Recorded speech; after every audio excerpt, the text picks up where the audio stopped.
우리 함께 나누실 하나님의 말씀은 우리 마가복음 8장 29절에서 35절까지의 말씀입니다. 마가복음 8장 29절에서 35절까지의 말씀,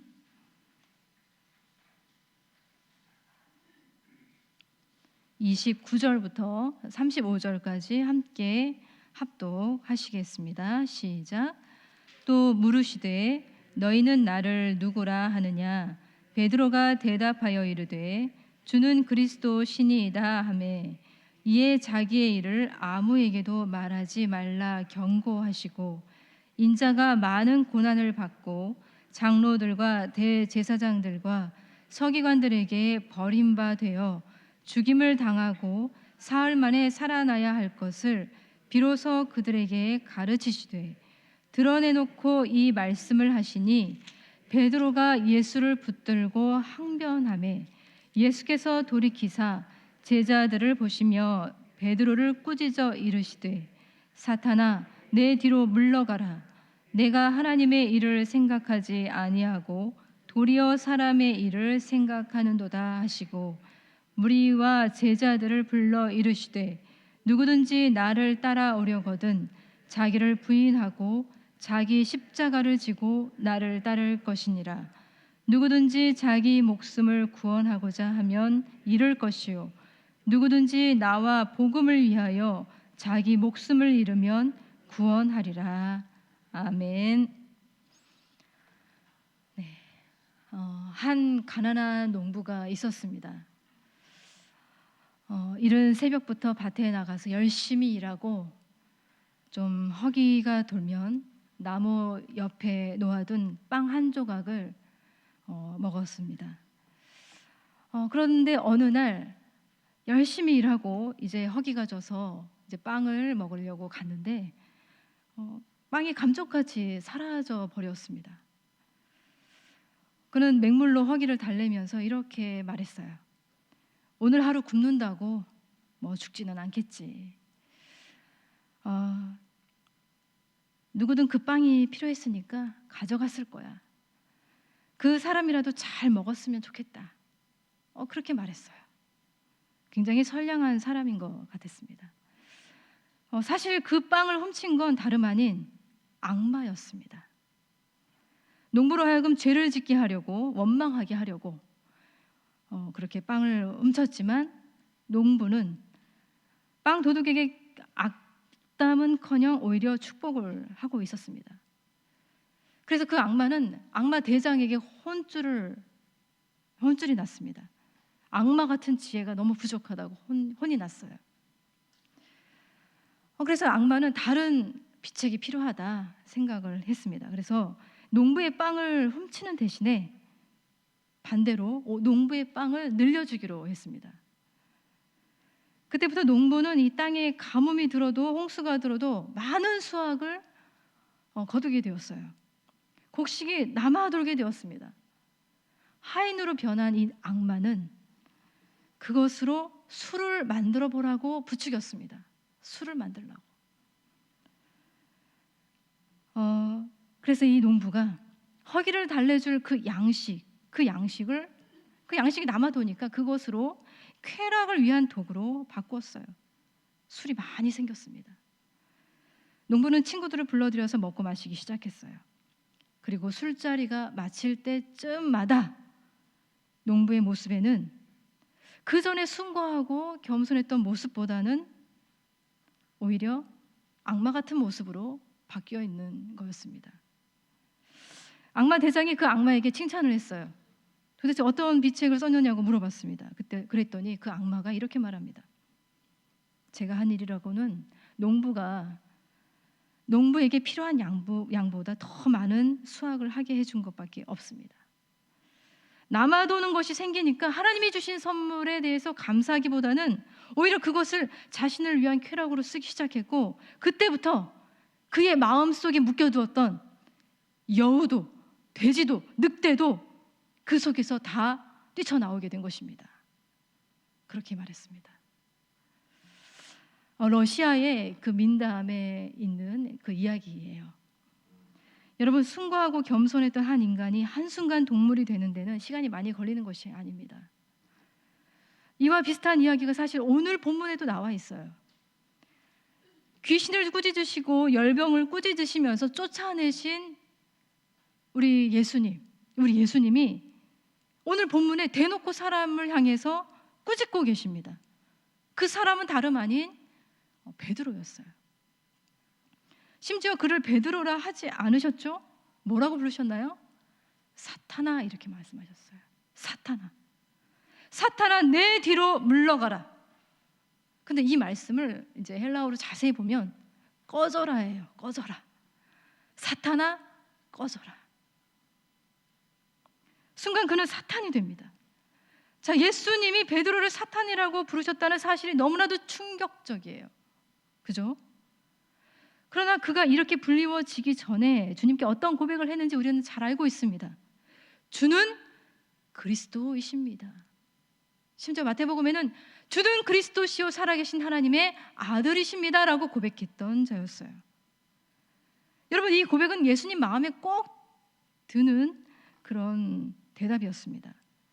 근데 마태복음에 의하면 이 예수님은 베드로의 이 고백이 스스로 생각해낸 고백이 아니라 하나님으로부터 나온 고백임을 분명하게 말씀하셨어요.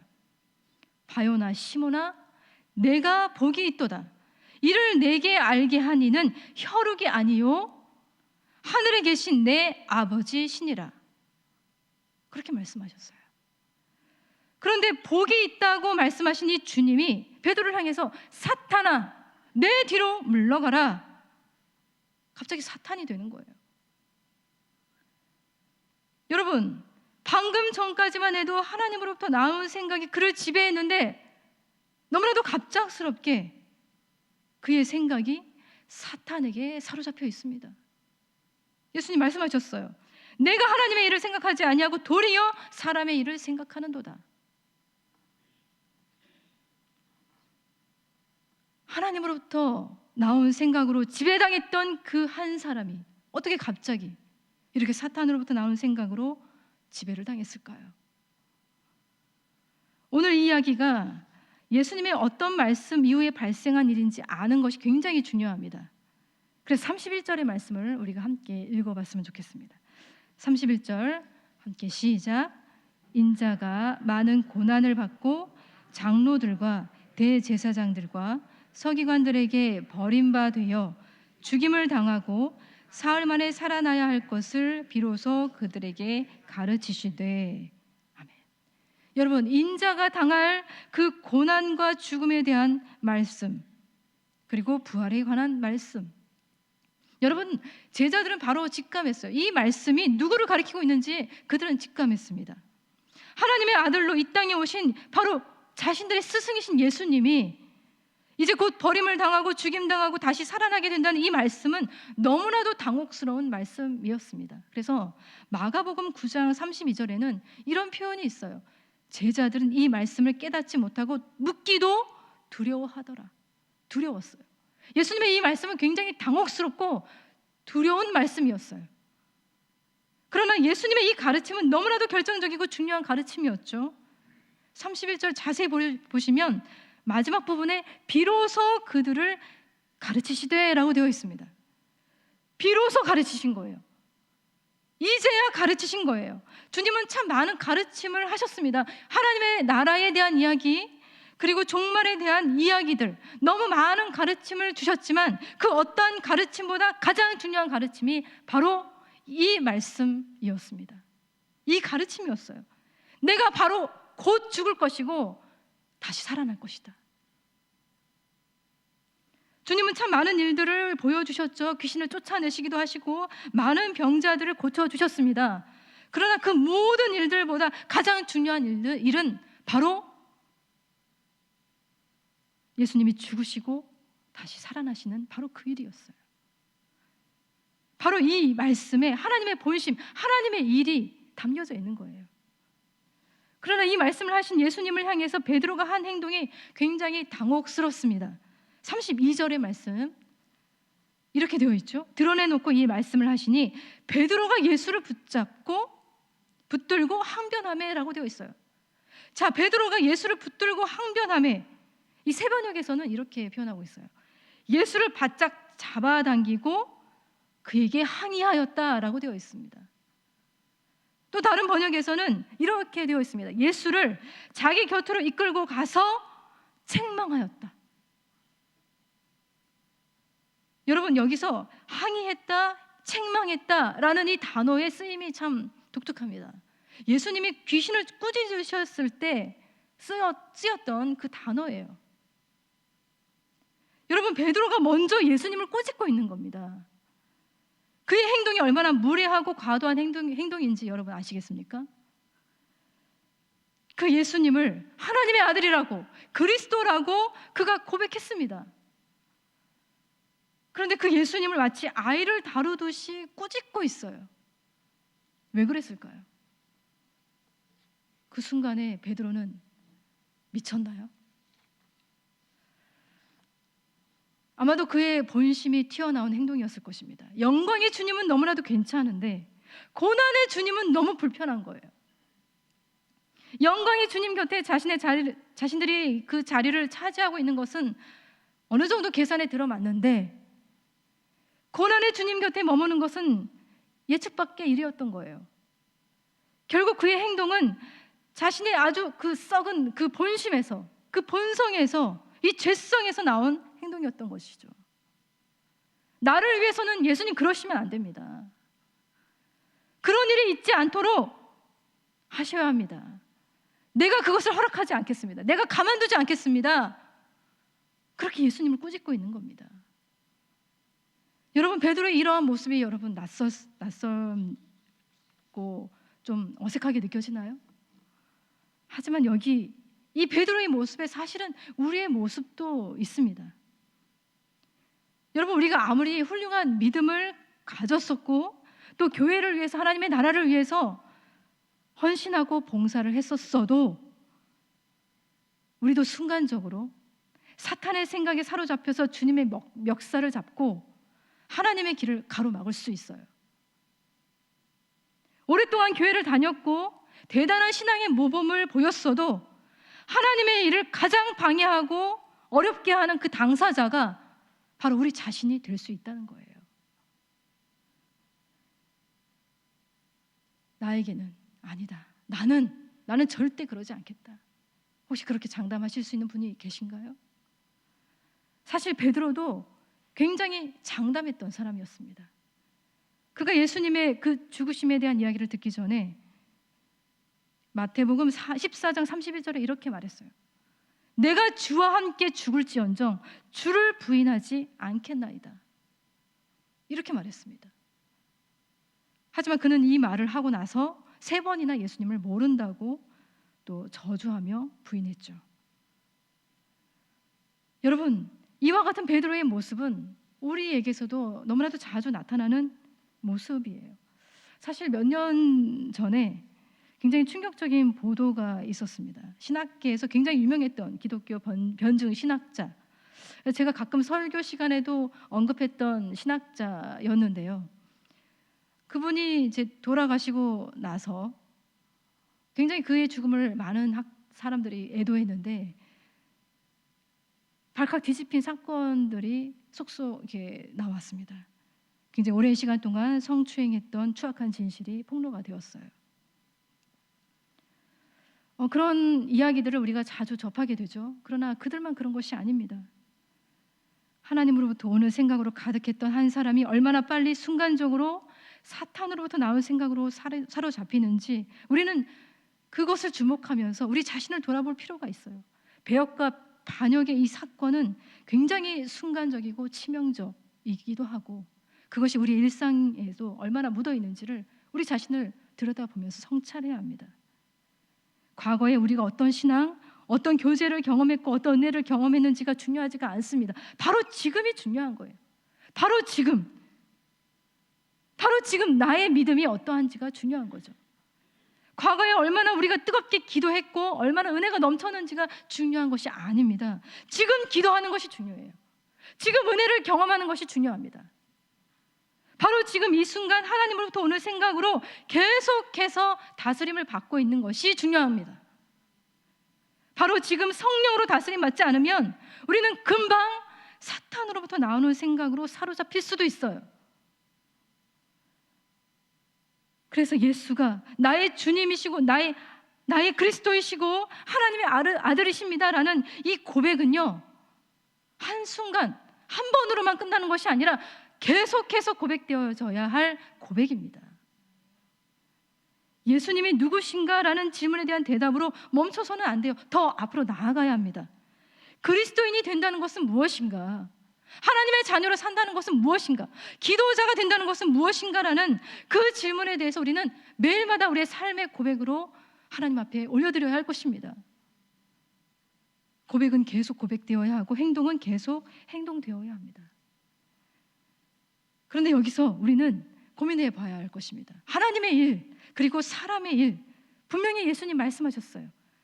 내가 하나님의 일을 생각하지 아니하고 도리어 사람의 일을 생각하는도다. 무엇이 하나님의 일이고 무엇이 사람의 일일까요?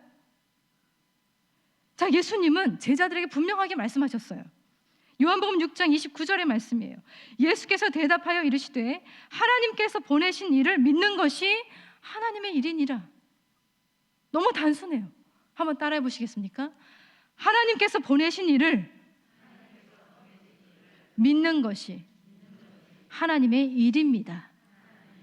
누가 하나님의 일이 무엇이냐고 물어보신다면 이렇게 대답하시면 됩니다. 그런데 문제가 있어요. 여러분, 사탄은 하나님의 일과 사람의 일을 교묘하게 섞어서 혼란스럽게 만듭니다. 그들의 전략이 굉장히 치밀해요. 사람의 일을 마치 하나님의 일인 것처럼 꾸미기도 합니다. 하나님의 일을 사람의 일로 둔갑시키기도 합니다. 겉으로는 하나님의 일을 하는 것처럼 보이는데 그 속내는 사람의 영광, 이 사람의 명예를 위한 일인 경우도 많이 있습니다. 결국 하나님의 일보다 사람의 일을 더 중요하게 생각하게 만들고 결국엔 하나님의 일을 멀리하게 만드는 것이 그들의 목표예요. 마치 주인이 자기 밭에 좋은 씨를 뿌렸는데 자고 일어나 보니까 그 밭에 알곡만 있는 것이 아니라 가라지도 있는 것을 확인하게 되는 경우와 같아요. 그 가라지는 원수가 뿌린 가라지죠. 그러나 여러분, 그것을 결정적으로 준비하는 기준이 있어요. 그것이 바로 십자가입니다. 여러분, 십자가예요.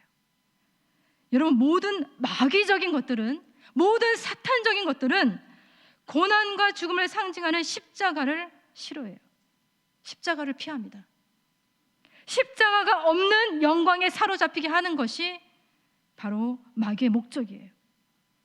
십자가가 없는 영광, 십자가가 없는 그런 생명은 하나님의 일이 아닙니다. 우리를 위한 주님, 바로 예수 그리스도의 대속의 죽음은 그냥 말로 때우거나 마인드 컨트롤로 이루어진 게 아닙니다. 처절한 십자가에서의 그 고난과 죽음을 통해서 이루신 대속의 죽음이에요. 주님의 죽으심으로 우리가 생명을 얻었습니다.